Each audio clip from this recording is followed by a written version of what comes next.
I was on my normal route into work, a path I have taken hundreds of times.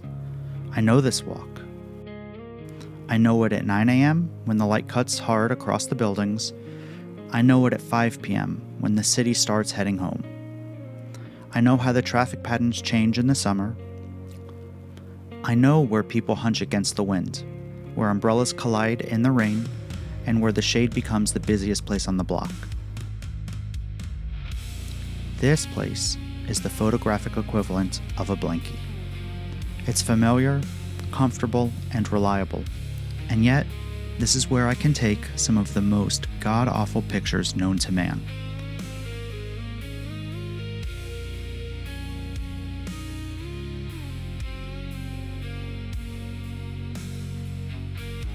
This morning, I took my usual 20-ish exposures on the way into the office. It's funny, I almost never expect to come home with great photos from this walk. In fact, if I did, it would have been by accident if I'm being honest.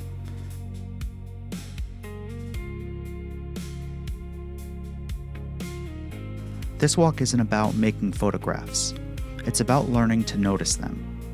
Every day, I see pictures that I like, that I hate, and so many that could have been.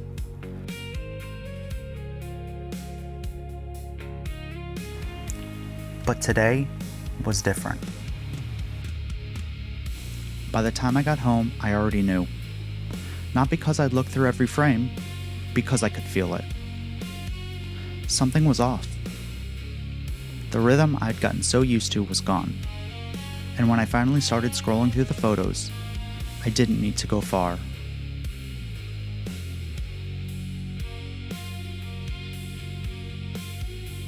That morning, I swapped to my trusty 40mm equivalent lens.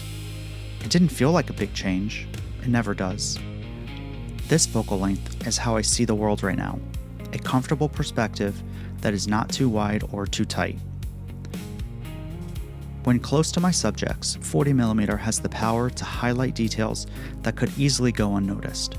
A hand clasping a phone, clothing clinging to a body, and of course, the grit and texture that comes with photographing in New York. When I start to see the world from afar, 40mm allows me to shadow a subject and hopes for an opportune pocket of light, wide enough to share my relationship with the metal and glass redwoods that tower around us. I was eager to see what intimate moments I would witness and capture.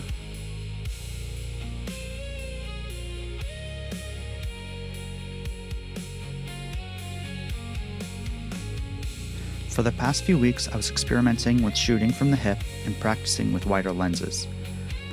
Shooting from the hip allows me the anonymity that I so desperately crave, and the wider field of view is forgiving and had me spoiled.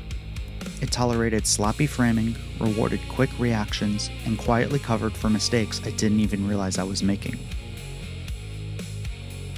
That morning, I decided to swap to my trusty 40mm.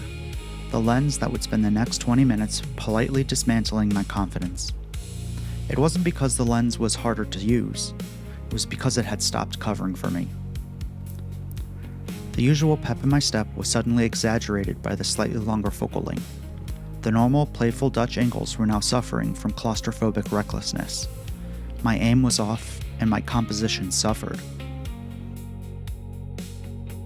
But today was different. For every shot that could have been, every overexposed highlight and muddy shadow, there was a lesson hiding in plain sight. Every blurred frame revealed the tension between my focal length, my movement, and my subject. Every Dutch angle revealed the difference between playful and reckless. It turns out the best thing I brought home that day wasn't a single photo. It was a better understanding of why the photos never happened in the first place. My miscalculations were on full display, eager to educate me, and I was already looking forward to getting it wrong again. Properly. Hello.